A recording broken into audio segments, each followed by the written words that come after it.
Hola, ¿qué tal amigos de María Visión? Estoy encantada de estar de nuevo con todos vosotros aquí en este podcast que hago, que presento, que tengo el honor de presentar, Vivir en Gracia. Y bueno, hoy tengo también el gusto de tener conmigo al padre José Francisco Hernández Medina de los Heraldos del Evangelio. Muchas gracias por estar aquí, bienvenido padre. Encantado una vez más de poder estar acompañándoos. Sí, ¿verdad? Después de un tiempo que hemos estado ahí, pero bueno. Un paréntesis que ya se cierra. Sí. Gracias a Dios. Gracias a Dios. Y bueno, antes que nada vamos a rezar, ¿vale? Para que el Señor nos ilumine, el Espíritu Santo. Habitual. Entonces, en el nombre del Padre, del Hijo y del Espíritu Santo. Amén. Ven, Espíritu Santo, ven por medio del Inmaculado Corazón de María, tu amadísima esposa. Ven, Espíritu Santo, ven por medio del Inmaculado Corazón de María, tu amadísima esposa. Ven, Espíritu Santo, ven por medio del Inmaculado Corazón de María, tu amadísima esposa. Amén. El Padre, el Hijo y el Espíritu Santo. Amén. Pues muy bien, ya aquí estamos preparados para hablar del quinto mandamiento, seguir hablando del quinto mandamiento, un mandamiento que nos está dando de sí mucho porque es muy importante. Muy importante porque regula no solamente el tema de la vida pura y simplemente, sino muchísimos aspectos que tienen que ver con la vida y con el alma y con todo lo que toca al hombre como cuerpo y alma. No matarás. Algo. No matarás. Pero ese no matarás, ¿verdad? Abarca por ejemplo, los pecados contra el bien espiritual del prójimo. Abarca toda esa temática, está comprendida, según nos enseña la Iglesia, en el quinto mandamiento. Seguimos pues. Nosotros íbamos por... vamos a empezar el escándalo. Un poco, pero estábamos hablando de la eutanasia, estábamos hablando de los diversos pecados contra la ebriedad, el alcoholismo, la drogadicción, trasplante de órganos, todo eso ya lo hemos visto. Sí. Entonces, el bien espiritual, dice aquí el padre Roger Marín, del prójimo puede ser lesionado con los pecados de escándalo y de cooperación al pecado ajeno. Por tanto, eso entra dentro del quinto. Estos pecados pueden ser considerados también como faltas contra el mandamiento del amor al prójimo. O sea, abarcan los dos. Pero aquí los estudio más en profundidad. El escándalo. Muy bien. El escándalo. El escándalo es la actitud o el comportamiento que induce a otro a hacer el mal. O sea, es algo que yo viéndolo, oyéndolo, me inclina a practicar el mal. Eso es escándalo. El que escandaliza se convierte en tentador de su prójimo. Por tanto, yo, conscientemente, lógicamente, me transformo en tentador, o sea, cómplice del demonio para llevar al otro al pecado, al mal. Constituye un pecado grave si por acción u omisión arrastra al otro a una falta grave. O sea, aquella persona que cometiendo un acto malo induce a otro, que es pecado grave, induce al otro a un pecado grave, se hace cómplice de ese pecado grave. Por tanto, comete uno más, que es el pecado de escándalo, propiamente dicho. ¿Y un ejemplo? Así. Un ejemplo, un padre de familia que blasfema, porque se encuentra en una situación constrangidora y en lugar de dominarse, blasfema delante del hijo.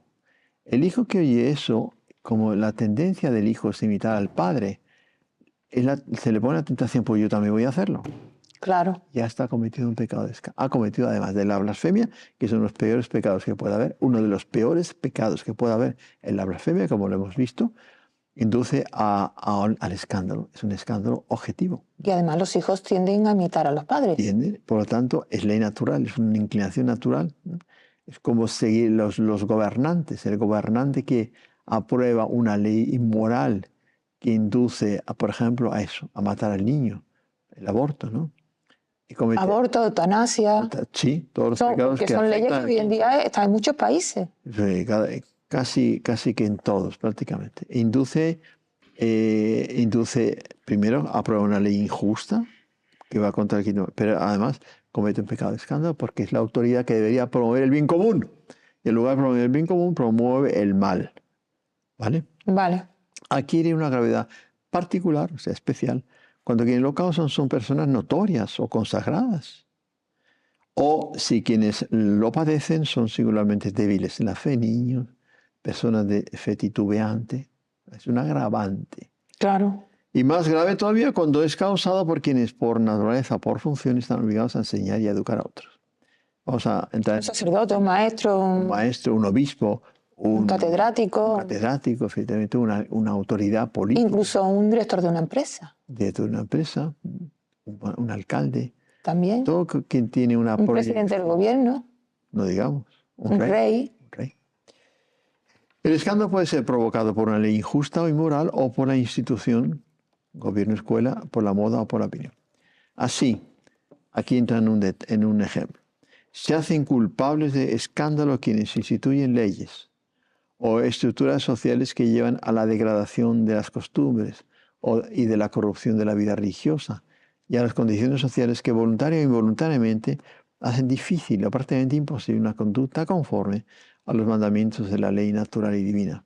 Lo mismo se debe decir de los políticos que imponen, promulgan o promueven leyes que incitan al fraude o a otros pecados, de los educadores que exasperan a sus alumnos, o de los que manipulando la opinión pública la desvían de los valores morales de los empresarios y de los magnates que viven o actúan de forma inmoral en sus negocios, etc. O sea, toda aquella autoridad constituida que practica un mal o aprueba un mal, está cometiendo pecado, escándalo, al mismo tiempo que promueve ese mal. El que usa de poderes de que dispone, arrastrando con su ejemplo a otros al mal, se hace culpable de escándalo y responsable o cooperador del mal directo o indirectamente. Entonces va a entrar aquí en detalles. Los escándalos más frecuentes son los que se relacionan con la moda, el arte y la literatura. Sí, porque eso atrae a mucha gente, ¿verdad? También. Eso atrae a mucha gente para el mal. Claro. Escándalo en la moda, especialmente en el vestir. Todo lo que es exagerado, extensivo y extravagante, incluso desde el punto de vista económico, es escandaloso. Si además es indecente y provocativo, puede ser pecado grave. La Virgen en Fátima, en su mensaje, eso lo deja muy claro, sea Santa Jacinta que la hermana Lucía de Fátima, dicen que en el fondo lo que la Virgen denunciaba como degradación y necesidad de convertirse, sobre todo las modas, vendrán modas muy morales. Sí, eso lo decía la Virgen, es verdad. Ella hablaba ya de inmorales en el año 17, 1917. Hace más de un siglo. Vemos las fotos de los años, de los años 17. ¿Y qué es lo que vemos hoy en día? Un escándalo, no, la exacerbación más absoluta del impudor y de la falta de modestia y de la más elemental ley de dignidad en la línea de la pureza y de la modestia. Eso es verdad, padre, porque ya no es solamente que las mujeres vayan medio desnudas, sino que... Que lo es también, ¿eh? Que también.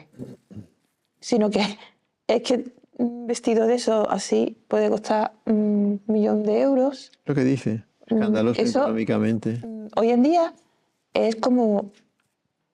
Es que chirría, ¿verdad? Chirría eso, a quien aún conserva la rectitud moral.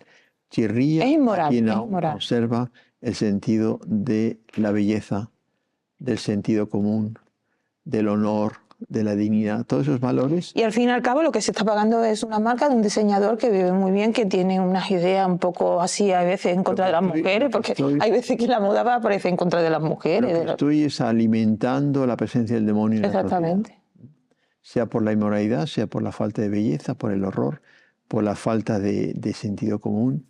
O sea, que una persona pueda ir vestida, rota, con ropas rotas, pantalones o lo que quiera que lleve, rota como una cosa atractiva, es una persona que ha perdido el sentido moral de las cosas, sí. El sentido del ser. Es más grave, es mucho más profundo. Es mucho más profundo. Es que, sí, es verdad. Es algo más que eso. Bueno. Escándalo en el arte. Fabricar, exponer o vender obras artísticas indecentes puede ser pecado leve o grave según las circunstancias, el grado de indecencia, la intención del sujeto. Imaginemos, eso está hablando de hace 30, 40 años, lo que es hoy Internet, lo que hoy son aplicaciones de móviles, que no solamente exponen obras artísticas, es la moralidad más indecente, más indigna, más intolerable que pueda haber, a mano de cualquier niño, en las manos de cualquier joven. Sí que es verdad. Eso hace un siglo no existía. O sea, el escándalo ha adquirido una profundidad que tiene una gravedad ante la justicia de Dios que no tenía hace 100 años cuando apareció la Virgen en Fátima. Estamos muchísimo peor quien analiza con objetividad e imparcialmente las cosas desde el punto de vista de la teología moral. Constituye asimismo ocasión próxima de pecado y ofrece muchas veces escándalo a los demás visitar exposiciones donde se presenta tal tipo de obras. O sea, no se puede ir a una exposición inmoral, no se puede, es pecado.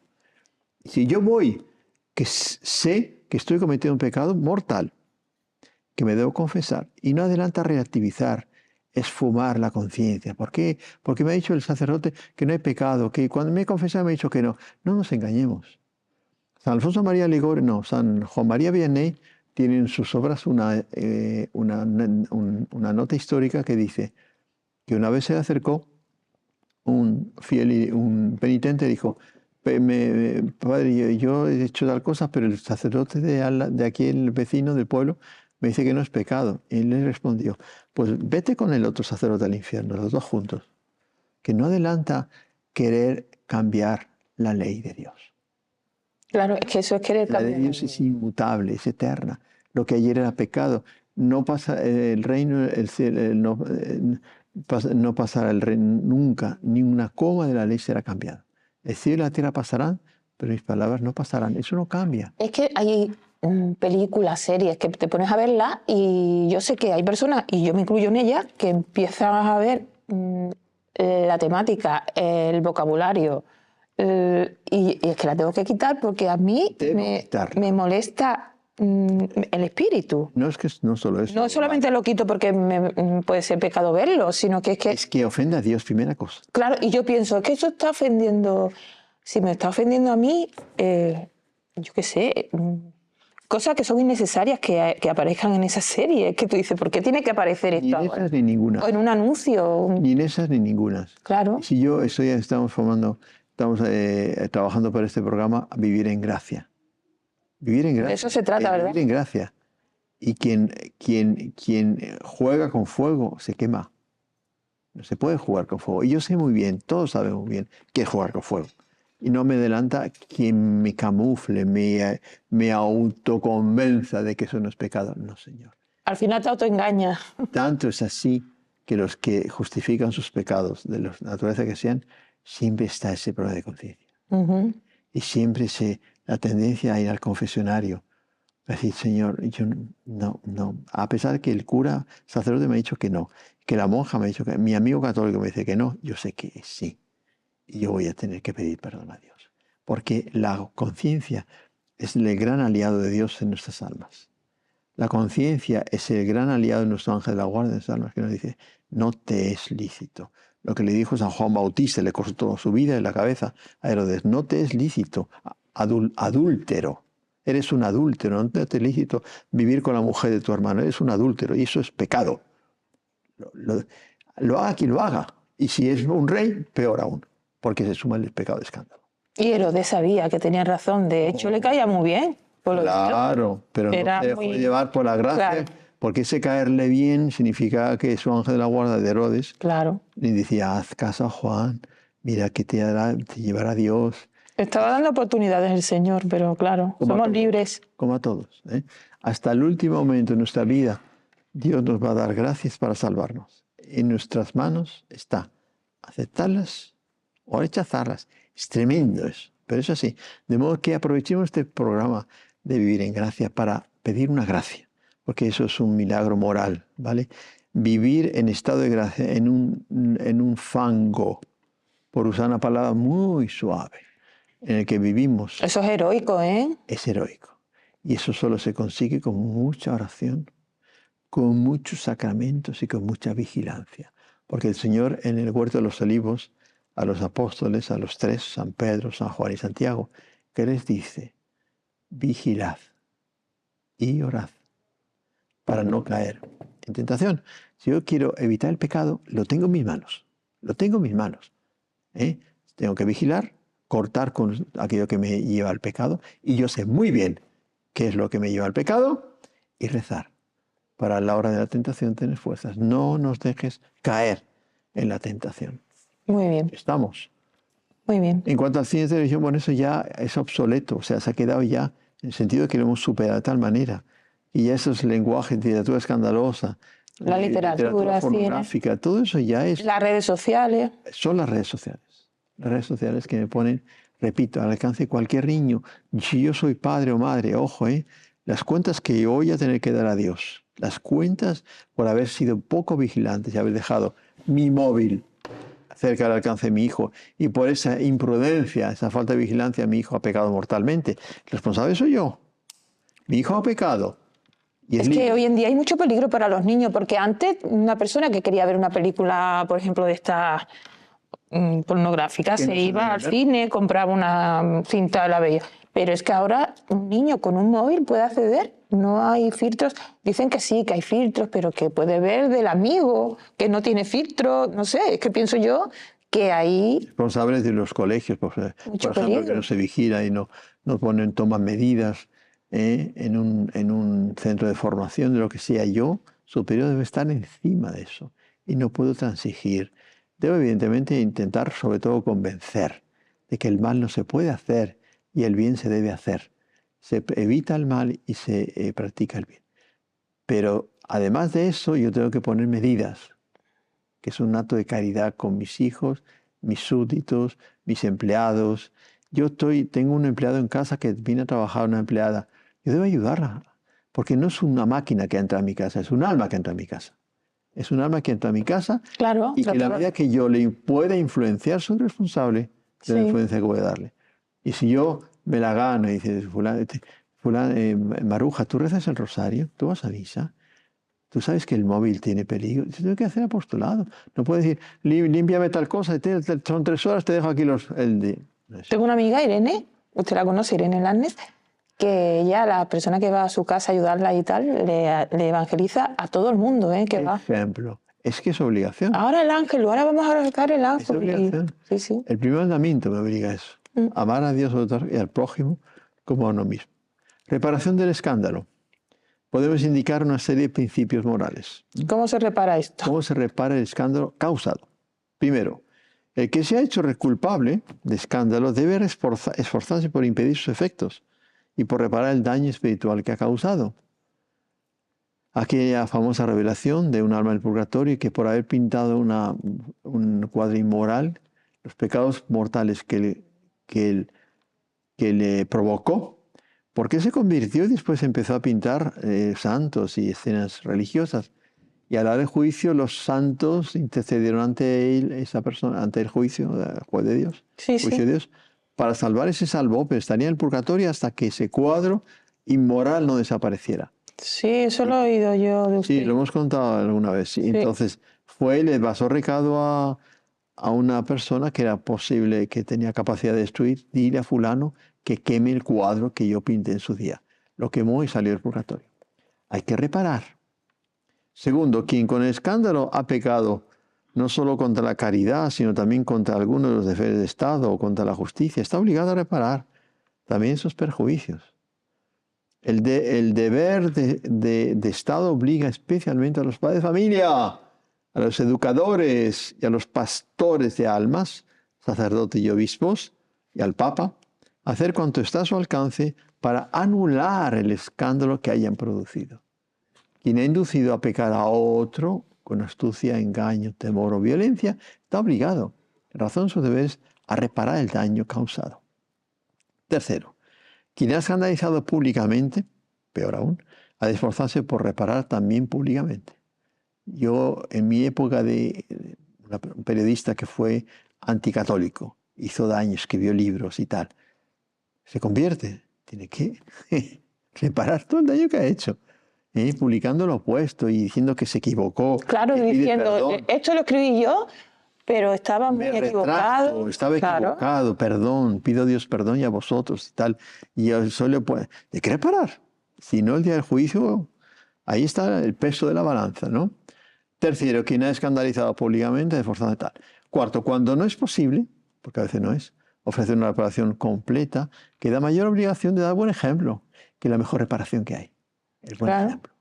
De rezar, de reparar con la penitencia los pecados, daños morales psicológicos, los abusos famosos, ¿no?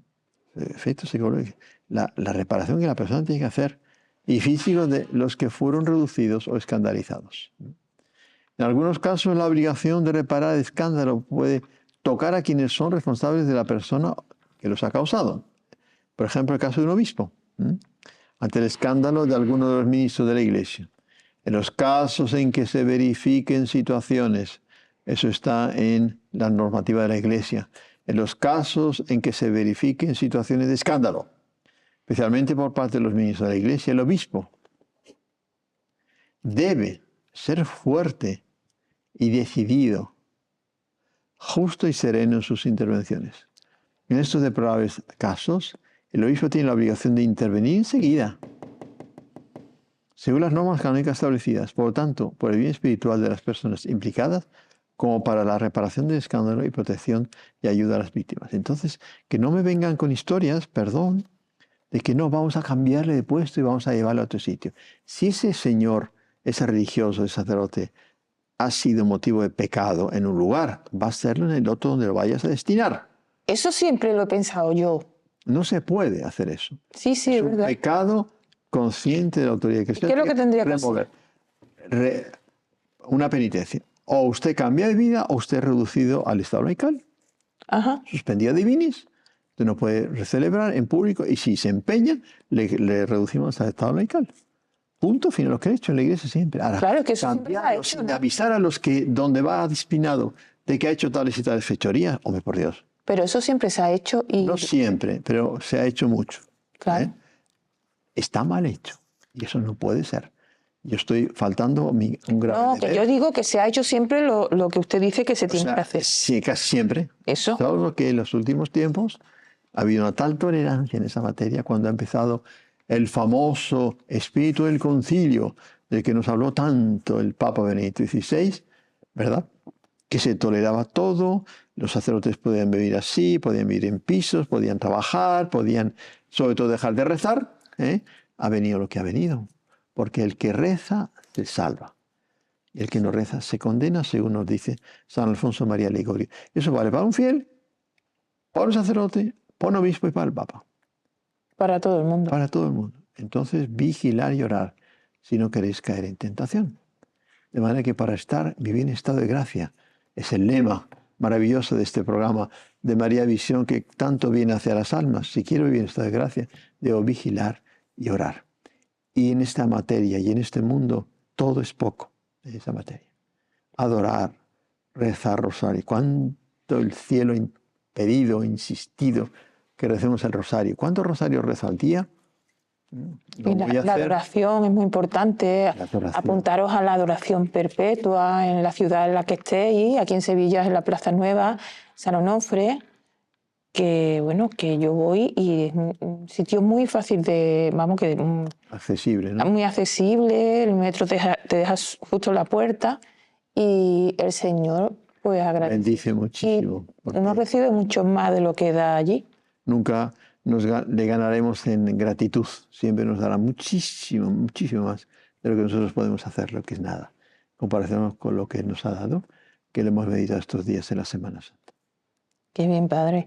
Bueno, ¿y el quinto mandamiento ya se ha terminado? No, todavía no se ha terminado. No, porque veo que nos están señalando que ya está terminado. Exactamente, que nos quedan... Nos queda una parte. Queda todavía... Queda una parte y lo vamos a dejar para el próximo día, por supuesto. Sí, porque hay que verlo todo completo, ¿no? No podemos... Sí, no. Aquí vamos a hablar de los 10 mandamientos y ya luego pasaremos a otro tema, pero los 10 mandamientos es crucial. No, hay.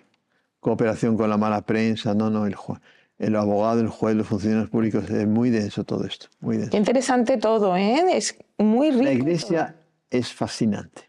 Sí que lo es. La Iglesia en su doctrina, en su santidad, en su liturgia, en su forma, el espíritu católico de nuestro fundador Plinio Correa de Ribera siempre insistía, el espíritu de la Iglesia, el espíritu católico. Eso es lo que más debemos desear. No solamente es cumplir unas cuantas normas, que son también, pero sobre todo vivir en espíritu con que esas normas deben ser contempladas y aplicadas. Muy bien. Bueno, padre, pues muchas gracias por estar aquí. Denos la bendición. Gracias por el reencuentro, una alegría poder saber. Por intermedio del Sagrado Corazón de Jesús y el Corazón Inmaculado de María, Que la bendición de Dios Todopoderoso, Padre, Hijo y Espíritu Santo, descienda sobre vosotros, acompañe siempre. Amén. Amén. Bueno, pues hasta la próxima, don José. Y a vosotros digo que muchas gracias por estar ahí, que seáis felices como siempre os digo, y ya nos vemos un próximo día aquí en vuestro podcast Vivir en Gracia.